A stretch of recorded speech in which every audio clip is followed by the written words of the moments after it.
Hi viewers, welcome to our channel. BRS cantonment MLA Lasya Nanditha ఈరోజు ఉదయకాల సమయాన పటాన్చెరు ఓఆర్ఆర్ పైన రోడ్డు ప్రమాదంలో దుర్మరణం చెందారని వార్త తెలిసింది. ఆ విషయాలు ఏంటో ఇప్పుడు మనం శ్రవణ్ కుమార్ గారిని అడిగి తెలుసుకుందాం. Hello sir. హలో అండి. BRS cantonment area MLA Lasya Nanditha గారు ఈ ఉదయకాల సమయంలో పటాన్చెరు ఓఆర్ఆర్ పైన దుర్మరణం పాలైనట్టుగా తెలిసింది. ఈ విషయం పైన మీ యొక్క విశ్లేషణ సార్. పాపం లాస్య నందితని మృత్యు వేటాడుతుందా అంటే అవుననే చెప్పవచ్చు. 2 మాసాలు కూడా కాలం ఒక మాసం అనే చెప్పాలి, స్పష్టంగా చెప్పాలి అంటే మొదట డిసెంబర్ 23వ తారీఖు అంటే సాధారణ ఎన్నికలు అయిపోయిన తర్వాత గవర్నమెంట్ ప్రమాణ స్వీకారం చేసి అన్నీ జరిగిపోయినాయి. సరే, తన నియోజకవర్గంలో ఒక హాస్పిటల్ ప్రారంభోత్సవానికి వెళ్ళి గత నెల డిసెంబర్ 23వ తారీఖు రోజు సికింద్రాబాద్ ప్రాంతంలో కంటోన్మెంట్ ఏరియాలోనే తను ఒక ప్రైవేటు హాస్పిటల్ ప్రారంభోత్సవానికి వెళ్ళింది. వస్తున్న క్రమంలో లిఫ్ట్లో దిగుతున్నప్పుడు ఒక్కసారిగా చాలామంది ఉండడంతో జామ్ అయిపోయింది, అంటే ఓవర్లోడ్ అయిపోయింది. అది కాస్త 3 గంటలు సుమారు అది ఓపెన్ అవ్వక చాలా ఇబ్బంది పడింది.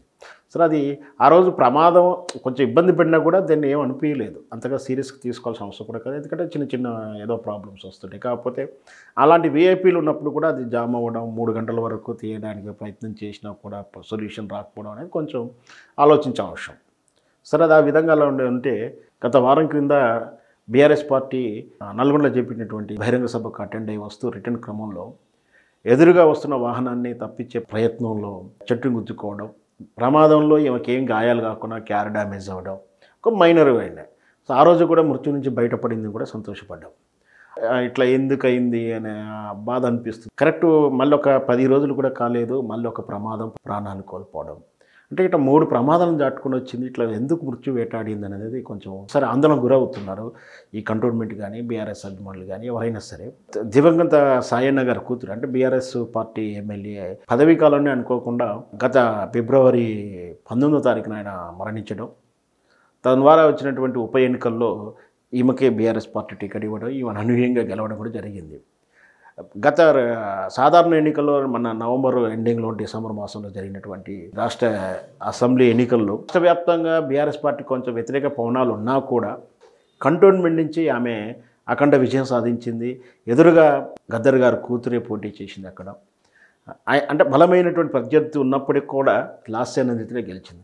అంటే ప్రజల్లో ఆమెకున్నటువంటి పలుకుబడి ఎలాంటిది, ప్రజల్లో ఆమెకున్నటువంటి నమ్మకం ఏంటి, ప్రజలు ఏ విధంగా ఆమెను ప్రేమిస్తున్నారని స్పష్టంగా అర్థమవుతుంది. ఆమె తండ్రి గారు అంటే సాయన్న గారు మొదట తెలుగుదేశం పార్టీ నుంచి 4 పర్యాయంలో కంటోన్మెంట్ నుంచి గెలిచాడు. ఆ తర్వాత బీఆర్ఎస్ పార్టీ నుంచి గెలిచాడు. రెండోసారి కూడా బీఆర్ఎస్ పార్టీ నుంచి గెలిచి ఎమ్మెల్యేగా ఉన్నప్పుడే అనారోగ్య కారణాల వల్ల ఆకస్మిక మరణించడం జరిగింది. అప్పుడే చాలా దిగ్భ్రాంతికి గురైంది కంటోన్మెంట్ కూడా. ఎందుకంటే కంటోన్మెంట్ ప్రజల్లో ఎక్కువ శాతం అక్కడ పేదవాళ్ళు, దినసరి కూలీలు, కర్మాగారాల్లో పనిచేసేవాళ్ళు, ఇండస్ట్రియల్ ఏరియాలో పనిచేసేవాళ్ళు, ఆ కంటోన్మెంట్ ఏరియాలో అంతా కూడా ఒక రకంగా వలస కూలీలు ఉన్నప్పటికీ, ఇక్కడ తెలుగు వాళ్ళు ఉన్నప్పటికీ వాళ్ళ సంక్షేమాన్ని, వాళ్ళ బాగోగులు, వాళ్ళ జీవన ప్రమాణాలు పెంపొందించడానికే సాయన్న గారు మొదటి నుంచి ముందుండడం, దాని ద్వారా ఎన్ని రాజకీయ పరిస్థితులు పార్టీలు మారినా కూడా ఆయన మాత్రమే గెలుస్తూ వస్తున్నాడు. రాష్ట్ర వ్యాప్తంగా ఎలా ఉన్నా కూడా ఆయన ఏ పార్టీలో ఉన్నా సాయన్ననే గెలిపించుకుంటూ వస్తూ అండగా ఉంటుంది ప్రజలకు అండగా ఈయన ఉంటున్నాడు. బీటెక్ చదువుతున్న అమ్మాయి లాస్య నందిత అంటే ఒకవైపు విద్యను అభ్యసిస్తూనే ఈ రోజుల్లో ఉన్నటువంటి ట్రెండ్ ప్రకారం ఏదో బీటెక్ చదివి విదేశాలకు వెళ్ళిపోయి ఒక ఫ్యాషనేట్ జీవనాన్ని గడపాలనుకోకుండా ప్రజల్లో తండ్రి వారసత్వాన్ని చిన్నప్పటి నుంచి పుణికిపుచ్చుకుందేమో, ప్రజలకు సేవ చేయాలని మరి 2015లో కంటోన్మెంట్ బోర్డు మెంబర్గా, అంటే ఇక్కడ మనం సాధారణంగా అయితే వార్డు మెంబరు, కౌన్సిలర్ అంటారు. అది కంటోన్మెంట్ మిలిటరీ జోన్ కాబట్టి అది ఒక బోర్డు అంటారు దాన్ని.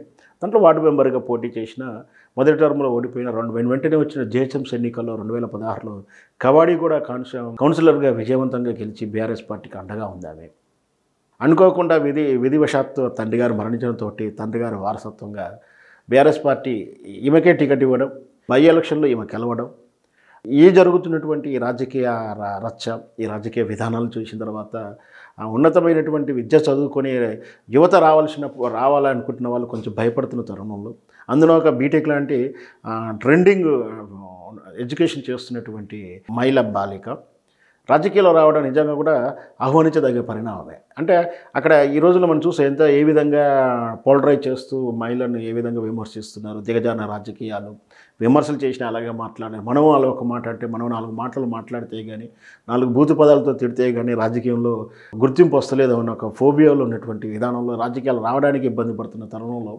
బీటెక్ చదివి కూడా తాను ప్రజల సేవ చేయడానికి కంటోన్మెంట్ ప్రజలకు తన జీవితాన్ని ధారపోయడానికి సిద్ధపడి రాజకీయాల్లోకి వచ్చి తనదైన శైలిలో మార్పు నిలబెట్టుకుంటూ లాస్య ఆనందిత ఈ విధంగా దుర్మార్గం పాలడం నిజంగా బీఆర్ఎస్ పార్టీకి కాదు, కంటోన్మెంట్ ప్రజలకి కాదు, ఈనాటి రాజకీయత వాళ్ళకు తీరని లోటుగా మనం చెప్పొచ్చు. Thank you sir. Thank you.